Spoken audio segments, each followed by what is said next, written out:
Welcome to Today in Putnam County, hosted by Putnam County Mayor Randy Porter, the show that takes a look at the events and what's happening all around Putnam County, as well as interviews with local, community, and business leaders. And now, sharing his insights and experience, here's Today in Putnam County with County Mayor Randy Porter.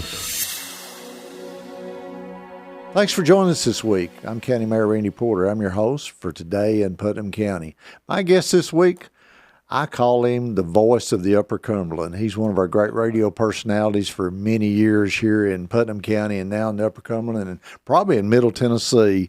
And that's none other than Mr. Philip Gibbons. Philip, thanks for being on the show. Thank you for asking me. Proud to be here. We just celebrated, your 50th anniversary? In radio, can you believe that? You know, I was thinking about that and all the people that showed up for you.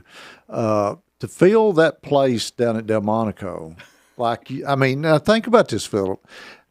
Not many people could fill that place. To get all those people to come and celebrate 50 years for you, that was an amazing night. Well, thank you. It was an honor, and thanks to everyone who made it happen. And we reminisced and talked about old times and how it all got started and what a great run it's been. And people say, when are you going to retire? Well, I don't really have any plans to do that. I'm having too much fun. You're having fun at it. Absolutely. I was talking with Jason and Sheila on another show that we did, and they were talking about how if you're having a good time and you're enjoying it, it's not really a job, is it? Really not. I look forward to going into work every morning.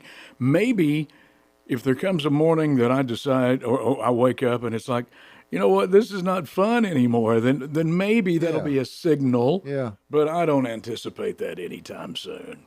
You have seen the huge change in technology when it comes to radio. When you started, you're flipping vinyl, right? Absolutely. You're kind of tied to the console, to the board. I mean, you're spinning records.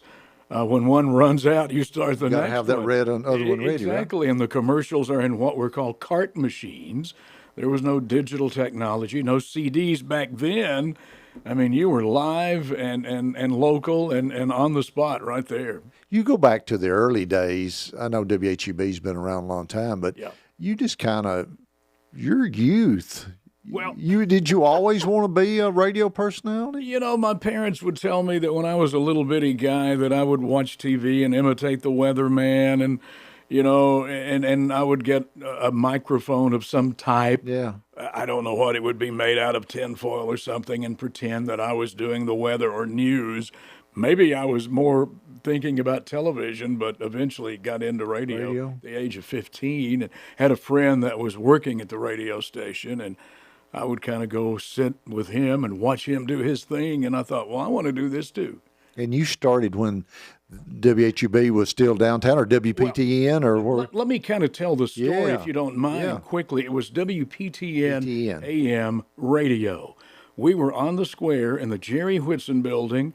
If you know where Poets is now, right upstairs there. Yeah. Exactly. I've climbed those steps many, many times, but it was WPTN AM. It was 1550 on the AM dial.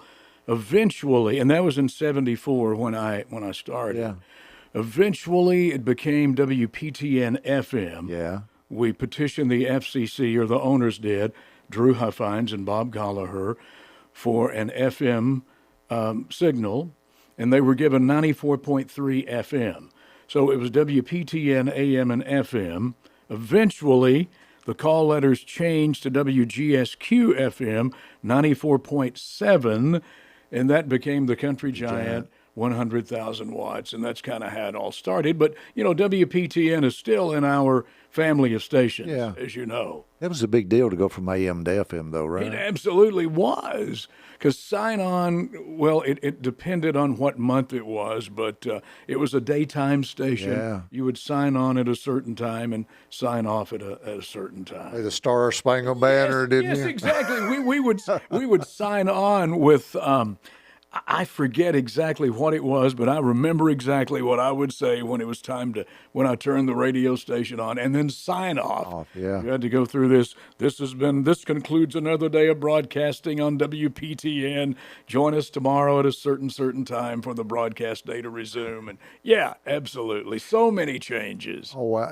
And that had to do with the AM signal, the way it transmitted at night. It was not as good as it did in day, or it's something, right? Yes, exactly. That's why at nighttime we would have to sign off early because of these other big signals that would be coming into our area. Called it skip, didn't he? Skip, exactly, absolutely. Like the CB radio skip. You know, at nighttime you could talk all kinds of places. You're right, and all over the atmosphere, and it would go for miles and miles and miles.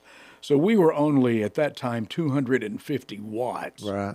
Eventually, we moved on the AM dial to 780 and increased our power to 1,000 watts. But yeah, WPTN, AM, and FM is where it all started. Where it all started. We're talking with Philip Gibbons. I call him the voice of the Upper Cumberland. I've always said, Philip, that if we could be in a foreign country and there could be 10,000 people around, and if I heard you speak, You say, Philip Gibbons is here. I mean, you have that recognizable voice Thank that you. I everybody appreciate it. recognizes. I mean, you've had a great career. I know you got started early in the radio, but did you ever want to do anything else, or has it always just been really. radio? Not really. I mean, it started out as a part-time job. I attended Tennessee Tech briefly, but it eventually worked into a full-time job, and it's a career now. It's all I've ever done. Is it? I guess you're going to say it's easier, but I don't know. From the way that you used to do it when you're flipping vinyl, and then I guess you get to a certain point, your tapes and CDs and stuff. But now everything being so computerized, Yep. is it much easier now or Well, not? it absolutely is. It is much easier. And there came a point in my career that things were changing so quickly. It's like, Philip, you either adjust to the changes or you're going to be out of a job. Yeah. When it went to computers and digital audio, and there was a lot to learn, but thankfully I was able to do that. And now it's kind of like second nature. Yeah. Flipping, everything's computerized. Yeah, it now, is. right? It absolutely is. I can, if I need to, I can record a couple of shows. If I'm taking a couple of days off, I can At a time. record a couple of shows. Of course, someone will be in the building in case there's a weather emergency or an emergency. They can break in and actually tell the audience what's going on. But yeah, the ability to do multiple shows Is absolutely. amazing, It is isn't it? amazing. It really is. It is amazing. FM really, of course, I was born and raised on a big farm up in Macon County. Yes. We had Ween Radio, WEEN AM. Yes. And that's Was all that we in had. Red Bowling Springs? That was over in Lafayette. Lafayette. And that's that's all we had. And if you wanted in the mornings, if we knew there was going to be school or not, we had to listen to Ween Radio to find out. You bet. And I remember getting up every morning. We had to be. I was on the school bus at like 6:15 or something, but getting up every morning and hearing Ween Radio come on the air. And that was an every morning thing, and you heard anything that had happened or anything that was going on, or that was our only news source, unless you had the Nashville TV stations, which didn't carry a lot of the local stuff up there then. But that was a big deal. And then FM totally changed all that with and to think when Country Giant went to what 100,000 watts. Yes, exactly. That changed everything for you, didn't Well, it? we became a regional radio station. And all of a sudden, places. I mean, I'm driving to Nashville and listening to you, or Knoxville, and it changed your whole demographics, right? It absolutely did. I mean, we'd put a signal in the outskirts of Nashville, down to Manchester, Tullahoma, Crossville. Yeah, it really changed everything. We're still a local station, but we're a regional station. Yeah. And you were competing against some of those bigger stations now. Instead of people switching when they got to the county line to a Nashville station, they're staying with you. That's exactly right. I think it kind of rubbed some of the Nashville stations the wrong way. Y'all weren't very popular, were you? Because counties like Smith and DeKalb and Wilson where those Nashville stations dominated the ratings there, they began seeing this country giant, WGSQ, excuse me, in their rating diary. And it's like, wait a minute now. They're getting some of our audience. You had some brainchilds behind that. Drew Huffines being Yes. one of them, right? Yes, exactly. And Drew was a radio personality. Oh, you bet. He had a voice too. Definitely. For those, you hear him on the commercials a Still lot. does. Still does. Yes. And it was good to see him when you had your 50th thing, and then Bob was a big deal too, right? That is correct. Drew and Bob purchased WPTN AM and FM around 1980, I believe. They eventually sold it to the American Network Group. Then it became the country giant. The power increased to 100,000 watts, and we were with Paxson Communications for a while. Then Clear Channel Communications, and now Cookeville Communications. Jerry Zimmer's the owner. I always think of Drew Huffines and Bob and the Medleys. Definitely. All of those people were, Yes. if it hadn't been for them, we probably wouldn't be where we are today, would we? They were pioneers. They paved the way. And actually, at the time, WHUB was our competitor until Clear Channel Communications started buying up all their competition. Excuse me. So they bought WHUB and brought them into our family. Yeah, so it's big. It's been a big deal Yes. for Cookeville and Putnam County. Definitely. We got to take a break. You're listening to Today in Putnam County. My guest today is Drew. That's Drew okay. Huffines. That's all right. My guest today is Philip Gibbons, and we've been talking about his radio career. We got more with him. Stay with us. And now back to Today in Putnam County, hosted by Putnam County Mayor Randy Porter. Welcome back to Today in Putnam County. I'm your host, County Mayor Randy Porter. Hope you're having a great week. My guest this week, I call him the voice of the Upper Cumberland. That's Mr. Philip Gibbons. He's on the Country Giant here at 94.7. Philip, we were talking about earlier, you celebrated 50 years in radio. Unbelievable. That's an amazing career, isn't it? Thank you. I appreciate it. You celebrated something else a little bigger recently, and that's your mom and dad's 74th wedding anniversary. Yes, they're an amazing couple. They really 74 are. years together. A lot of folks don't live to be that long, much less to be married. that long. And the generations that are here now and coming up probably won't see that, will we? I mean, a lot of them, it's and I'm not saying this in a bad way, but I understand. married, divorced, Yes, move on to exactly. different ones, and you don't see a lot of couples that stay together that long. They had the right formula. They really did, and they are such sweet people. Thank you. I appreciate that. They're just so nice to be around. You got some good parents. Thank You had some good raising. I certainly have. You had a health scare recently that I want to talk about because it affected me, and I Okay. want to talk about it.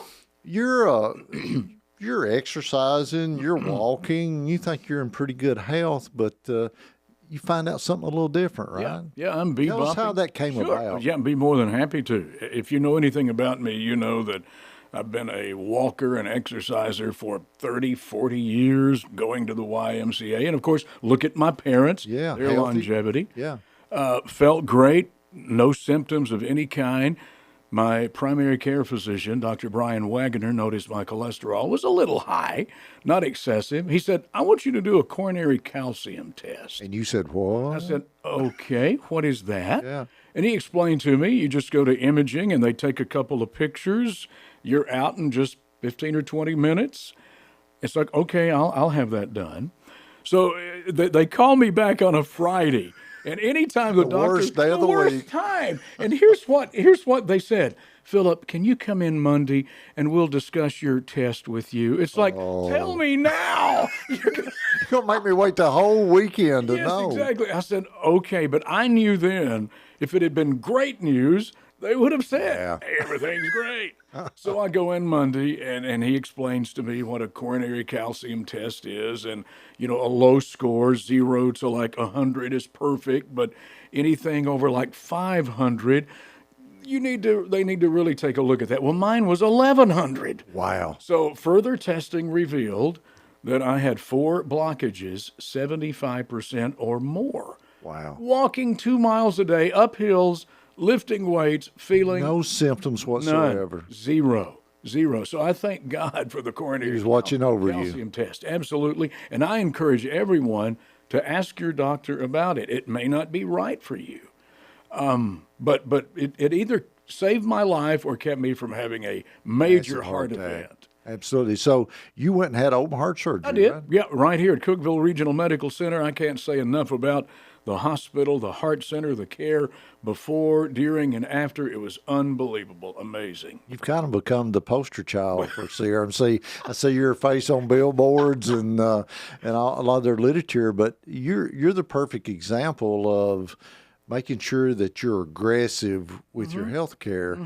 So I'm coming into the radio station one day to record my show, and they said, "Did you hear about Philip?" No, what happened to Philip? He's having open heart surgery. What? Exactly. Healthy Philip?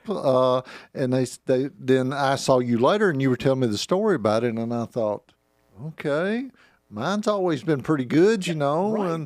Right. And so we had our health fair come up for the county. Yes. And I looked at the sheet, and there's that calcium test on there. Exactly. $99. I remember now. Absolutely. And I thought, okay, I'm gonna go have it. And I was talking to my doctor. Yeah, Randy, that'd be a good thing. You know, your cholesterol and everything's good. So I went and took it, and mine was 260, I believe, or good. something like. It was That's good. He said, "But Randy, we got this new shot." Okay. I said, "Okay, what are you talking about?" And he said, "Your cholesterol's good, but we can get your cholesterol and triglycerides and everything down to really low levels that would just decrease your chances of having a blockage or heart attack to 10% or less." You said give it to me. Give it to me. Where, you know, what is it? And it's this drug called Repatha. Yes, I'm familiar with it. And you take a statin, which correct. does the same thing for you, but I couldn't take that. And so little bitty shot, you know, you inject yourself a little bitty needle once every 3 weeks, and my cholesterol's 33. Whoa, that's awesome. Yours is like 50, I know. Yep. And you think all of that was just meant to be Yes. because of Philip Gibbons. And I think how many other people out there watched what you went through and heard about this that have went and got checked on now that may have prevented heart attacks and maybe even death. Well, I ran into a guy just the other day, and he said, "Philip, I've been meaning to tell you this. I've been wanting to get in touch with you." He was only in his 40s, and he said, "I went and had the coronary calcium test done, and they discovered an aneurysm while I was in there." So he was thanking me for telling him about that test. He's going to be okay, but I'm thankful that he had it done because Yeah. they were able to discover something else, and now he's getting treatment for that. Yeah, and we encourage everybody, don't we? Definitely. I mean, you can get this test. It's painless. You don't even have Nothing to take your it. clothes off. No, you just lay down, you go through this donut hole, takes about 10 minutes, and you're out the door. And it tells you if there's calcium buildup in your arteries and veins to know if you're susceptible to having blockages or if you have blockages. And Exactly. it's a really easy thing to do. So we encourage you to do that. Keep a close check because, Definitely. I mean, you thought you were in great shape and wound up having Yeah, quadruple bypass surgery. bypass surgery, so it can happen to anybody. We're talking with Philip Gibbons, a local radio personality here. I call him the voice of the Upper Cumberland. Philip, you were inducted into the Radio Hall of Fame back in 2019. That had to be a huge honor and accomplishment for you. Well, it was, and they really surprised me. I had no idea. Had a little get together at the radio station. I remember you were there, and some other folks were there, and I was totally shocked. But it was quite an honor, and I'm very grateful to be in the Tennessee Radio Hall of Fame. There are some amazing men and women in that Hall of Fame, and I'm very honored to be in it. Well, you're very deserving Thank you. for all that you've been able to do and all the awards. I know there's a lot of them we're going to talk about in the next segment, but that had to be a great honor, and we're really proud of you. Thank you. We got to take a break. You're listening to Today in Putnam County. I'm your host, County Mayor Randy Porter. More with Phil Gibbons coming up. Stay with us. And now back to Today in Putnam County, hosted by Putnam County Mayor Randy Porter. So, Philip, in your long radio career, I know you've been able to interview a lot of the country music stars. I was looking at Luke Bryan was one of them that I saw, That had to be an amazing, didn't it? Well, To it be able to interview absolutely those was. folks? But at the time, we had no idea who Luke Bryan was. Capitol Records reached out and says, "Hey, we're bringing out this new guy, Luke Bryan." I said, "Okay, that'd be great." So we got a picture with him, and I don't remember if I put him on the air or not, Randy. But occasionally I'll find that picture and I think, "Oh my goodness, Luke Bryan was in the Country in it? Giant studio." In the studio. You Yes, didn't do no, it not on the across phone. He was yeah. in the Country Giant studio before he hit it big. And Lady Antebellum, I was their very first radio interview. We were their first Wow. stop. Isn't that Josh amazing? Turner. Josh I don't Turner. think we were his first, but he's been in the Country Giant studio. Maren Morris, who's kind of in pop and country, we were her first radio interview. So yeah, it's been amazing. And before you got all the media outlets that we have now and different ways of doing stuff, them coming to the station was pretty common, right? You know? Absolutely, it certainly was. To be able to interview those folks, that's amazing. And them to go on and be country music stars. I noticed that you still do that with some of these upcoming You country bet. artists, give them the chance to come in, right? There are several different young artists that will visit the radio station monthly, and I'm thrilled to have them on, interview them, let them do a couple of songs, and who knows? You never know. Who's going to be the next You know one? what? I've learned not to say no. I let most anybody come by for a little bit, because I could look back one of these days like, hey, I was the first person to interview him or her. Well, we had one of your own working in the radio station with Jay Coote, didn't you? Absolutely. I mean, Yeah. never dreamed. I mean, I knew Jake. I mean, come out of the radio station and he worked there, and then all of a sudden he's on The Voice. Knew he And was very talented, but wow. not only was he on The Voice, he won that thing, didn't he? I met Jake in 2014 when I had my campaign kickoff. When I first ran for mayor, my campaign manager said, "Hey, got this local guy. He's pretty good. Said, let's have him play at your campaign thing." I said, "What's his name?" He said, "Jake Hoot." I said, "Jake what?" He said, "Hoot." I said, "Hoot, hoot." Yeah, that's it. And it was, and that's the first time I met him, and he played, and I thought, wow, this guy is really good. You bet. Well, then a few years went by, and then all of a sudden he's on The Voice, and that's when I know when mine and Mayor Shelton's, we were covering all of the shows, and on the social media, our social media just blew up with Jake. Definitely. And then when he won, unbelievable to have somebody here from Yes, Cookeville, Tennessee that won The Voice. And we had all those watch parties, if you remember. yeah. Churches, Hooper Eblin Center. We filled the hoop. Yes, we did. Oh, you remember after he won it, he came back and played the He hoop, did. and the place was packed. It was packed. They were lined up to get inside, if you remember. They were, and I remember pulling up to be there that morning, and I don't know, I got there probably 45 minutes or an hour early, and they were lined all the way around the hoop Yes, to get yes. in. And I thought, this is going to be big. And then you get in there, and the place is packed. Yes. That was a great day, and I'll always remember that because that was in January of 2020 before all the bad stuff started happening with the Right. tornado and Right. COVID. And right. I always thought that the COVID may have hurt Jake's career a little bit on the first. Might have slowed it beginning. down a little Slowed it bit. Down a little bit. Yeah, It was a terrible time, but you never know who's going to be the next star, do you? That's true. Coming through the Country Giant studio. That's exactly right. You have another gig that probably people recognize your voice at, and you're the voice of Tennessee Tech sports. I mean, you're doing the basketball and football. Public address announcer. Yeah. Yeah. How did you get into that? You know, if you're part of old Cookeville, you'll remember Jim Ragland. He was a Yes. former player, Cookevillian, former head coach at Tennessee Tech. yeah. Well, at the time, it was the early 80s. He was working in promotions at the university, and he just asked me, hey, would you be interested in doing football, being the public address announcer? And I said, sure, I would consider that. So I think it was 1983 when I started football, and I'm still the PA announcer today. And shortly after that, women's basketball, and occasionally fill in for men's basketball.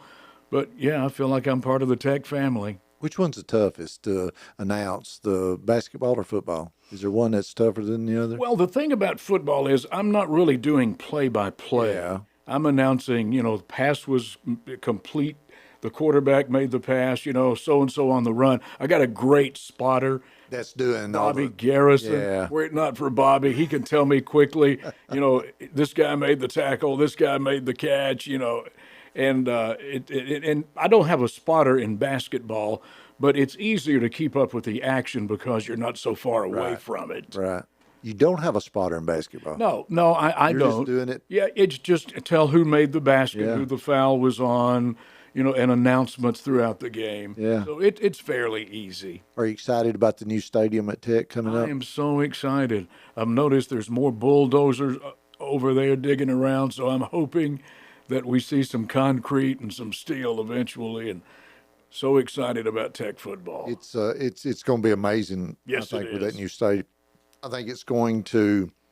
Well, Coach Wilder, Oh, he's already brought yes. a breath of fresh air to Definitely, Tennessee Tech football, definitely. and I think that new stadium is just going to join in with him and really uplift, and I think it's going to put us on the map too. I think so, and I'm also excited. I won't get into all this because I don't know enough details, but I'm excited about the Golden Eagle Collective.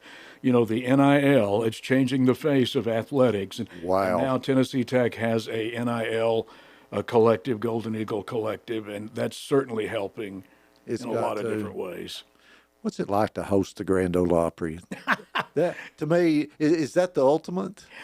Yes, yeah, it is. I've hosted several shows in Nashville at CMA Music Fest through the years, but being guest announcer at the Grand Ole Opry for 13 consecutive years on the Country Giant special night was, yes, it was the pinnacle. Did you? And I know it's been a long time with moving from downtown out to what we used to call Opryland, I guess, where Yes. they got it out now.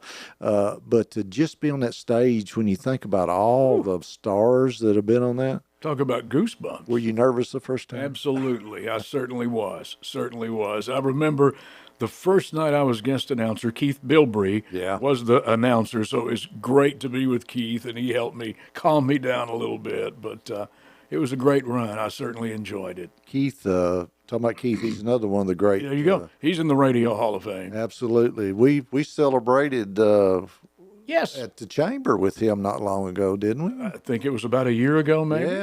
Yeah. Keith Yes. is he's been a great great radio personality and everything. Also, you do a lot of charity work, Philip, and I want to make sure in the last couple of minutes we talk about St. Jude's Children's Hospital. That's a big deal for you and for the radio stations too, right? It certainly is. Through the past 20 or 30 years, I don't know how many years, but we've probably raised several $100,000. Someone said close to $1 million for the kids at St. Yeah. Jude, and it's something we do every year with a radiothon or side events where we focus on the kids at St. Jude. It's such a blessing to so many people, and I know there are families here in the Upper Cumberland who have benefited from St. Jude.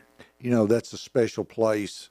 We sometimes live in our own little worlds and don't see all the things, some of the bad stuff that's happening, and to see St. Jude's and what they're doing for the kids. Yes. And so once you know families Yes. that have had children that have had to go down there and how good they are and everything's free Yes, it's and the way they take care of the parents. it's just unbelievable. It's amazing, and what a blessing it is. Danny Thomas Yeah. had that vision back in the 60s, and now the cure rate for some childhood cancers is nearing 100%. That's amazing. It Isn't it? is amazing, and that's thanks to all the folks who contribute, become partners in hope. A lot of the big deal now with St. Jude's is doing a monthly donation because that's the way they know and be able to set a budget is Yes, if they know yes. they're getting your $50 a month or whatever you're Yes, giving, yes. then they can count on that each month, having the events and stuff and raising money once or twice a year. I guess Right. it's hard for them to keep up. So that's a great. And they share their research with other hospitals. Oh, absolutely. They don't keep it, close to the vest. They share that. So, yes, we're thrilled to be a partner with St. Jude. Well, I'm glad you are. Thank you. You also been a big deal with Tennessee Alzheimer's too, and that's a terrible disease too. It is, and it affects just about every family on the planet in some form or does. fashion. And you've been a big part of that. And well, thank you. and that's what I like about you, Philip. You're I'm glad to help. Yeah. Well, you're involved in your community. Yeah, you have a job that you go to at the radio station, and you play music, and everybody loves you. But what they really love about you is how you're involved in the community, because I go to a lot of events that you're the MC, that you're there donating your time to MC that event and being part of that. So you're an icon in our community, and I appreciate everything that you've done. Well, thank you so much. I love Cookeville and the Upper Cumberland. Thanks for being on the show. Thank you for having me. That's our show for this week. Hope you have a great rest of your week, and may God continue to bless Putnam County. You've been listening to Today in Putnam County, hosted by Putnam County Mayor Randy Porter.